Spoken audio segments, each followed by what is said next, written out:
Melihat negara dan kelolaan pemimpinnya itu mudah. Lihat indikasi dasar saja. Pertama adalah pendapatan per kapita penduduknya. Kemudian penyaluran dana pinjaman atau investasi. Naiknya harus di atas 15% dari tahun sebelumnya. Dan terakhir, pendapatan negara dari pajak berbanding dengan anggaran belanja atau keluaran biaya negara itu bagus dibandingkan tahun sebelumnya atau tidak. Itulah raport selama menjabat. Di sisi lain, melihat seorang pemimpin perilakunya juga gampang. Coba dengar apa yang dikatakannya dan bagaimana dia mengatakannya serta melihat apa perbuatannya. Sama nggak? Sebentar lagi kita akan mengkombinasikan dengan fakta dan angka gabungan dari raport pejabat dan perilakunya. Sungguh, melihat pejabat itu bukan berapa banyak award atau medali dari lembaga-lembaga lokal ataupun lembaga dunia yang diperolehnya. Itu semua bisa dibeli dan kebanyakan itu semua bayar. Sungguh, semua lembaga pemberi award adalah lembaga cari cuan. Ada harganya award-award tersebut. Kita kembali ke pelajaran dasar bernegara. Nah, ini yang saya paling senang menjelaskan karena tahu semua kandidat 2024 yang saat ini ada di etalase tidak ada yang terlalu paham akan hal ini. Kebanyakan mereka adalah hanya ingin populer dengan sebanyak-banyaknya nampang di media. Bernegara itu dalam bertindak ada dua aliran besar, yaitu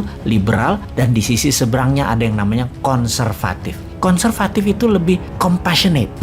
Gak tak terjemahin ya. Sekali gitu loh. Biar pada nengok Wikipedia. Oke, kita lanjut. Sementara liberal lebih memilih safety atau security. Kaum konservatif biasanya sangat peduli dengan social safety net atau jaring pengaman sosial. Atau gini deh.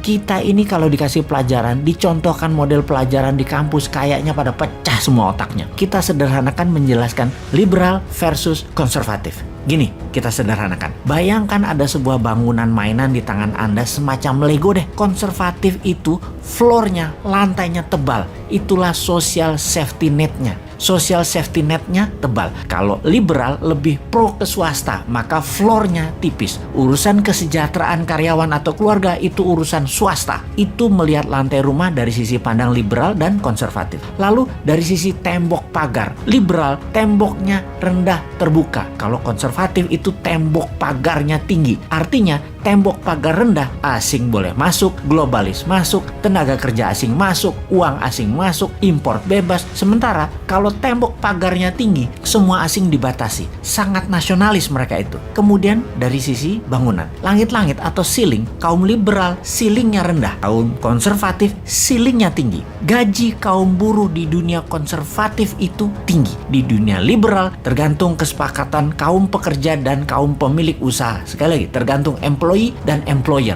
Saat ini Indonesia ceilingnya tinggi diatur negara, tembok pagarnya rendah, lantainya tebal awalnya tapi sekarang mulai menipis. Tembok pagar sangat rendah karena asing masuk di semua lini, mulai dari orang asing, teknologi asing hingga hutang asing. Lantai menipis karena jaring pengaman sosial seperti biaya pendidikan, kesehatan yang ditanggung oleh negara sekarang mulai tipis duitnya. BPJS itu banyak buat rumah sakit merugi. Itu misalnya. Ketika Newman nanti mendapat mandat, maka ceilingnya akan adil. Swasta dan negara saling melengkapi, pastinya tinggi. Lantai rumah super tebal dengan pupuk gratis, bunga 0%, printing money untuk UKM, great supply terutama UKM yang ekspor. Tembok pagar tinggi sedikit, asing tidak masuk terutama yang akan mengambil sumber daya alam. Tenaga kerja asing hanya yang untuk transfer knowledge dan hal-hal yang asing hanya untuk hal yang produktif seperti ilmu pengetahuan asing yang tinggi itu boleh masuk. Namun tenaga buruh rendahan, hutang konsumtif pasti tidak boleh masuk. Tembok pagar tinggi sedikit, simbol nasionalis yang tinggi. Jadi kembali ke pelajaran liberal konservatif, kita bisa tahu bahwa yang membuat saat ini dikatakan kita tidak berdaulat karena lantainya tipis, tembok pagarnya rendah, ceiling agak tinggi dan tidak terlalu adil. Ubah yuk ke new mind. UKM berdaulat, rakyat diberi rumah dengan lantai tebal, tembok pagar agak tinggi, ceiling agak tinggi dan adil. Itulah redistribusi kemakmuran ala new mind.